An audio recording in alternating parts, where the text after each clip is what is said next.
বড় লোকের মেয়ে যখন বাইরে দিয়ে খেয়ে আসে। ও বেটু, তুমি চলে এসছো? বেটু, তুমি ডিনার করবে তো? নো মম, আমি ডিনার করবো না, আমি বাইরে দিয়ে খেয়ে এসেছি। ওকে বেটু, নো প্রবলেম। মম, তোমার ডিনার হয়ে গেছে? না বেটু, আমি ডিনার করিনি, আমি তো তোমার জন্য ওয়েট করছিলাম। ও তাহলে তুমি তাড়াতাড়ি ডিনারটা কমপ্লিট করে নাও। ওকে বেটু। আর বেটু, তোমার যদি রাতে খিদে পায় তাহলে তুমি পিৎজা বা বার্গার অর্ডার করে নিও। ওকে বেটু? ওকে মম, আমি ঘুমোতে গেলাম, আমার শরীরটা ভীষণ tired. Okay mom, good night. Okay good night বেটু, বাই। আমি যখন বাইরে দিয়ে খেয়ে আসি। এইখান তুই চলে এসেছিস? এই দেখ গরম গরম ভাত করেছে, তুই হাত পা ধুয়ে তাড়াতাড়ি খেতে বসে পড়। না মা, আমি খাবো না, আমার একদম খিদে নেই গো। এতগুলো ভাত করেছে, তুই খাবি না মানে? রাতে না খেয়ে আসবি? তোর এত বড় সাহস! তুই আবার বাড়িতে এসে উল্টো পাল্টা কিছু খেয়ে এসেছিস তাই না?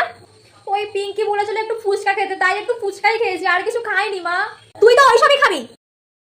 চালের দাম জানিস তুই কত? আজকে যদি রাতে না খেয়ে শুয়েছিস, আমার থেকে খারাপ কেউ হবে না বলে দিচ্ছি। তাড়াতাড়ি যা, হাত মুখ ধুয়ে খেতে আয়। দূর ব্যাং, ও নাকি আবার ভাত খাবে না।